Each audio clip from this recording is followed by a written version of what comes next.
Эх орноос чанх хойд зүгт хүлгийн жолоо залж Тэнгэр Travel-ийн аялын нэгэн сонирхолтой маршрутаар Цэнгэрхэн дэлхийн хүйсэн болсон онгон дагшин мөнгө сүрлэг тайлагдшгүй нууцаар дүүрэн байгаль далай руу очиж явна бид.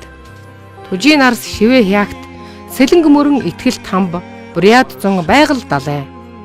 Нэрийг нь жигсаахтал ялалт ялагдал алдаа оноо уйтгар гуниг уналт бодрол зэрэгцэн сад тавих удаагийн аялал сэтгэл дэндүү ойр бас дэндүү хол байлаа. Бид өнөөдөр Оросын холбооны Бурят улсад үргэлжлэн ирээд байна.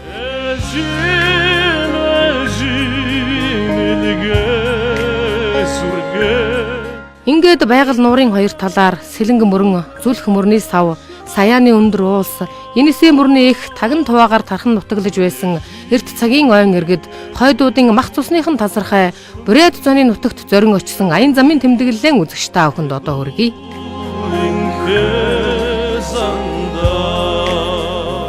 Бурятууд гэж хэмбэ? Тэдний түүх намтар нь юу вэ? Ингээд нэвтрүүлэг эхлэхийн өмнө та бүхэнд Бурят зооны түүхийн талаарх товч мэдээллийг хүргэе. Оросын холбооны Бурят улсын түүхийг сөхөн авч үзвэл бүх сэжмээрээ монголчууд бидэнтэй холбогддог бөгөөд цагийн аясаар өвөр монголчууд чиг биднээс тасран оцсон элэгнэх дахан дүүс мань билээ. Бурятууд гарал үүслийн хувьд Монгол турхтны маш эртний салбар аймаг бөгөөд Баяагүй аймгаас гаралтай 20 Бурят бараг гэсэн 2 том угсаатан салбарлсан байдаг. Буриатн дотроо 90 шахан мотог удмын овгоос бүрддэг байжээ. Үүнд сонгоол Бурят, аг Бурят, 20 Бурятыг дурдж болно. Шинэхэн Бурят нь 20 Бурятаас гаралтай бөгөөд хаан Торс улсын харьяанд орсон Бурят иргэдийг ийн нэрлэдэг. Шинэхэн Бурят нь цагаан хаанд дагаар орохын зэрэгтэй Якут түнгөөс угсаатантай ах トゥ амраг садан болон холилдож орших болсон бөгөөд эдүүгээ Оросын холбооны Бурят улсад олноор аж төрж байна. Бурят зооны өвөг дээдс нь ойн иргэд юм. Ойн иргэд байгаль нуурын хоёр талаар сэлэнг мөрний адаг, зүлхээ мөрний сав, саяаны уулс, Енисей мөрний их тагн туваагийн нутгаар сууршиж байсан гэж үздэг. Тэр цагт 20 төмөд Бурят булагчин, хэрэмчин ястнууд ойд тайгаар ангөрөө хийж аж дүрдэг байжээ. Улмаар 1206 онд Чингис хааны байгуулсан их Монгол улсын нэгэн хэсэг нь ойн иргэд түүн доторх Бурят зам байсан гэдэг. Түүхийн явцад Юан улсын дараагаар бараг Бурятууд буюу арын ганц модон гих хотгууд 4 ойрдын мэдлэлд орсон гэдэг.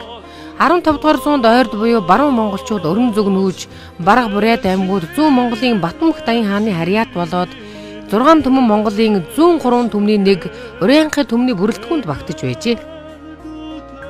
Тэр үед Бурят зун байгаль сэлэнг онон хөлөн буйр хянганы нутгаар нүүдэлсэн амьдарч байв. 17 дугаар зуунд Урянхай бутарч Бурят зун халахын түшээт хан засаг тааны захиргаанд хамаардаг боллоо. Ингээд 17 дугаар зууны дунд үеэс Бурятын зон нутгалдаг Сибирийн нүүгэлцэн их байгаль далайн асар удам сав нутгаар Оросууд олноороо нүүж ирэн өндөр хэрэм барин амьдрах болсон гэдэг. 1648 онд Үдийн цайз хэрэм, 1652 онд Баргажааны хэрэм, 1654 онд Эрхүүгийн нэршүүгэн хэрмүүд араасаа баригдаж улмаар энэ нутгийн Бурятуудыг захирч эхэлсэн байна. Тэгээд энэ ах дүүнэрээ таанад хүзээш мартангүй. Яг тэр үед Монгол улсыг 200 жил даралсан Манжин хаан Монгол нутагт нэвтрэн зүүн талаас хайлж эхэлсэн байлаа. Иймд Бурят отгуудын түрүүч ноёд нар аль улсыг түших тухай зөвшөлдсөд халах руу, Манж руу, Орос руу гих 3 ондоо санал гаргацгаасан гэдэг. Эцэст нь ихэнх Бурятууд нүүдэл суудал хийлгүй нутагтаан үлдэж Оросын цагаан хаанд дагаар орохоор шийджээ. 1727 оны гэрээгээр Хилийн шугамын овоод босгогдож Бурят нутаг тэр үеийн байдлаараа Баатар цагаан хааны мэдэлд орсон байна.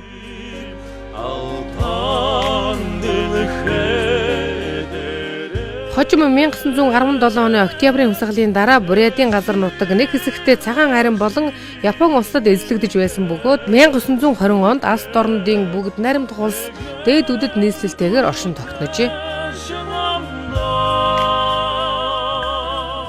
Харин 1922 онд зөвлөлт холбоод улсад нэгдэж 1923 онд зөвлөлт социалист бүгд найрамдах автономит Бурят Монгол улс нэртэй болсон байна.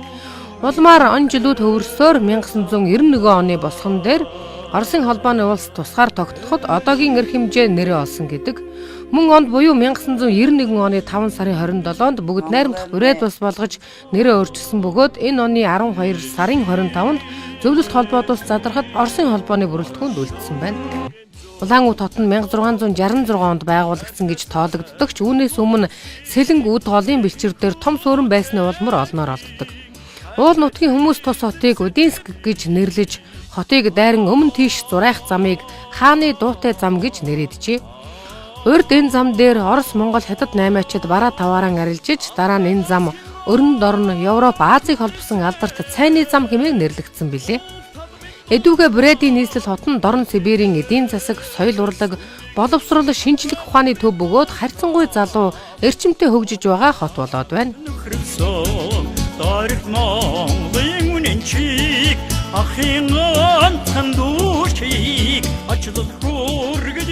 Тэнгэр Travel компани Great буудал, кафе, зоогийн газар, үйлчилгээ сайтай цэвэр цэмцгэр 5 тухтай байсныг аялагчид маань сайшаан ярьж байлаа.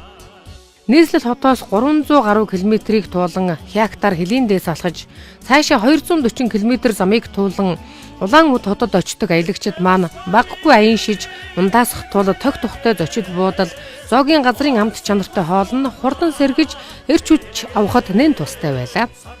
Итгэл тамба байгаль далайн чиглэлд аяллаа олон компаниуд үйлчлэгээ үзүүлдэг болсон өнөө цагт аялагчдаа янз бүрийн зочид буудал хоолны газарт оруулах нь зүүн хэрэг. Тэр дундаан Тэнгэр Travel компанийнхны сонгож аялагчтан оруулж байгаа хоолны газрын үйлчилгээ, хоол цайныхын сонголт амт чанар үнэхээр сайн байна шүү хэмээн хашир аялагчид ярьж байлаа.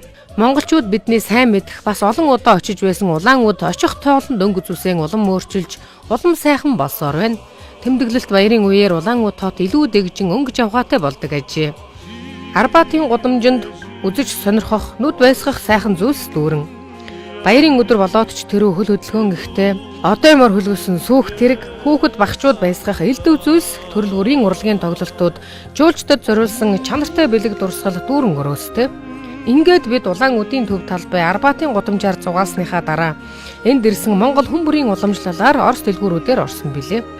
Монголчууд Улаан-Удээс жимсгэн төрөл бүрийн хүнсний бүтээгдэхүүн, жинхэнэ Орос чанарыг мэдрүүлэх дааван хувцас эдлэл бас цаана арьсан гутлыг авцгаадаг юм байна лээ. Дэлхийг сүүгчилсэн хятад бараа хизээний лэнд өрөөстэй ч түүний дундах Орос ах нарын хийдэг чанартай зүйлс нүнжиг заан яриаж байх. Ингээд бидний аялал Улаан-Удээс цааш үргэлжилж тус хотоос 20 км-ийн зайтай байх Иволгын дүүргийг зорилоо. Энд аяллаа багийнхны маань тис чадан хүлээх итгэл тамб мөнх заларч бий.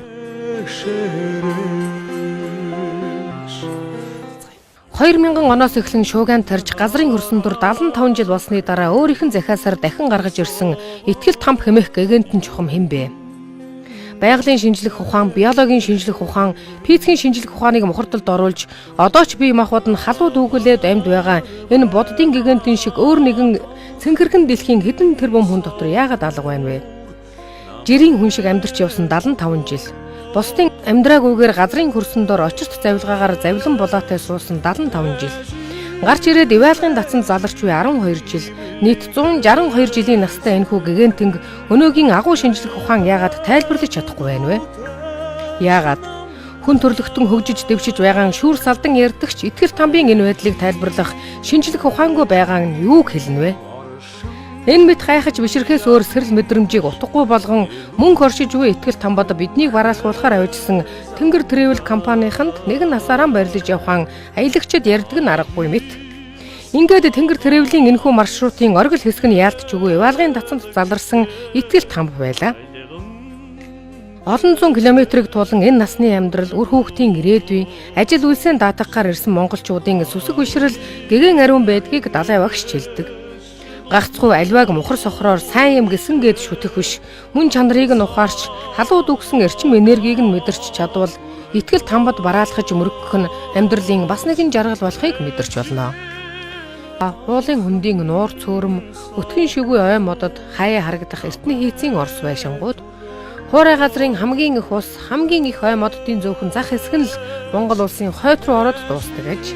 Урд талаасаа жил эрхөөр цөлжилт төрж байгаа учраас хүмүүс бидний хараа хамгаалалт, арилан хэмнэлт, асаргаа, сувилгаа улам чухал болж байгааг мэдэрнэ. Оросын холбооны улсын газар нутагт багтах улсын өргөн Сибирь байгаль далайг тойрсон өргөн уудам модод дундаршгүй ариун мэт харагдаж байлаа.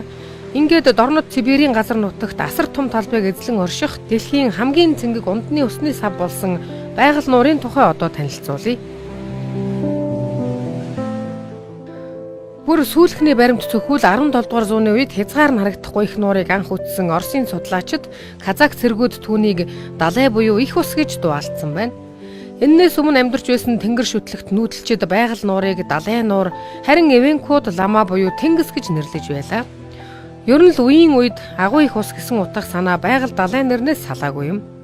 Энэхүү аврах том нуурын урт нь 640 км буюу Москвагаас Петербург хүрэх хэмжээний ажээ. Байгаль нуурын өргөн нь дунд хэсгээрээ 80 км хүрнэ. Байгаль нуураас гүнзгий нуур манай гариг дээр байхгүй бөгөөд ойлгон хэмээх алдарт арлынхаа зүүн хэсгээр нуурын гүн 1637 м байгааг авианы ойлтын аргаар тогтоосон байна. Урт нь бараг 1000 шахам километр, гүнзгий нь 2 км хүрэхийн асар том далайн нуур нь өнөөхөр бүрэн судлагдаагүй ер бусын догшин сүрлэг байгалийн тайлагдшгүй нууц билээ. Байгаль нуурын ёроол нь далайн түвшнээс 1200 м доош суусан байдаг. Энэ нь манай дэлхийн хуурай газрын хамгийн нам дор цэг мөн бөгөөд байгаль нууранд дэлхийн цэвэр усны нөөцийн 5.1% нь агуулгадж байна. Өнөөдрийн байдлаар байгаль нууранд амьдардаг 1200 зүйлийн амьтан бүртгэгдээд байгаагаас 900 гаруй нь буюу 4.3% зөвхөн энд амьдардаг дэлхийн өөр хаанч байдаггүй ажээ. Дэлхийн өөр хаанч байдаггүй амьтдын дунд байгалийн нэрпа ямиг нэгэн онцгой зүйлийн далайн хав байна. Ихэвчлэн тэнгист амьдардаг энэ амьтан чухам ямар замаар тэнгисээс 4000 км-ийн хол орших цэнгэг устай нууранд орж ирсэн нь онцгой таавар. Мөн эрдэмтдийг гайхшруулдаг Голомьянка хэмээх хайрцгүй загас бий. Биеийнхэн дотор эргэтнүүд нэвт харагдахаар тунгалаг төрс биш амьд жараахаа төрүүлдэг том амт энэ загас амтны аймгийн нэгэн содон үзмөрт тооцогдно. Байгаль нуурын бас нэгэн гайхамшиг нь түүний нас юм. Манай гариг дээрх хамгийн томоохон нуурууд хэдэн мянган жилийн настай бол байгаль далай 30-аас 40 сая жилийн буурал настай. Байгаль далай илэр балар цагт үүссэн учраас өвөрмөц дахин давтагдшгүй догшин сүрлэг сүр хүчин үзгсэн гоо болсон бизээ.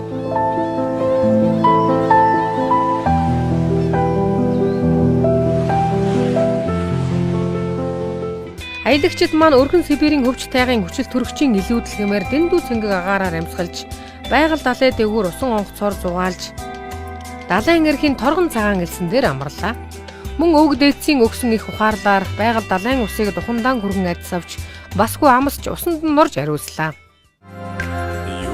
Соён гэгэрүүлэгч телевиз үзэгч та бүхнийг Оросын холбооны Бурайд улсын нутаг дэвсгэрт байрлах байгаль далай байгаль ээжийн энэ тунгалаг сайхан усны дэрэгдээс мэндчилгээ дэвшүүлж байна. Тэнгэр тэрвлийн замаар төв дэлхийг тойрцгоё. Бидний аян замын тэмдэглэл энэ л цэнхэрхэн дэлхийг тойрон амжилттай явж байгаа билээ. Өнөөдөр бид бол аян замын энэ сайхан эрүүл бэлэг тохиолдсон энэ өдрийн аяллаа манхуулын сүгэл яалтчгүй дэлхийд цэнгэг усаараа нэгдүгээрт орох байгаль далайн эргээр ирж үсэх явдал байлаа. За байгаль далай бол өөрөөгөө зэвэршүүлэх гайхамшигтай сонин өвөрмөц зүй тогтцтой усныхаа цэнгэг байдлаар дэлхийд нэгдүгээрт ордог гэдгийг үзэгч та бүхэн мэднэ.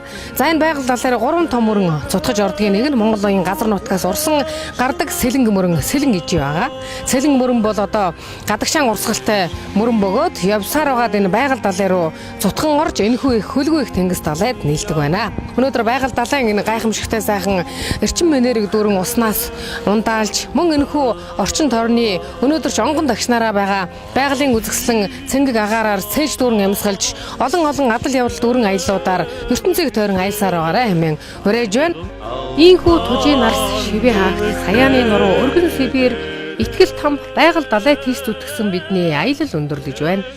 Их нутгийнхаа зүг хөлгийн жолоо эргүүлж байгаль далай итгэл тамбыг сэтгэлдээ тэм буцаж явхад Монгол улсын хөдөлмөрийн баатар ардын уран зохиолч нэрт соён гэгэрүүлэгч Лодонгийн төдөвгай бичсэн нэгэн мөр өөрийн өрхгүй санаанд орлоо. Наран жинст хорвоод бумын шав орхиж навчин залаат замлинг ханын ширээр тамгалж хангал морьтой өвг дээдс минь хагас орчлонг тулгын чулуугаар тэмдэглэжээ гэж дуун алдсан нь юутай үнэн юутай бахархалтай бас юутай гонигтай. Эцэг өвгдийнхөө энд хурж их үлсийг нь хичээнгүйлэн үргэлжлүүлж Монгол түмнээ соёл гэгэрлэр сэргэн мандуулахын тулд тэнгэр тэрвлийн замаар төв дэлхийгээр аялсаар байна бид. Дараагийн очиж үзэх шинэ газар орон шинэ улсуудын соёл гэгэрлэр эргэн уулзлаан түр баяртай үзэгчтэй.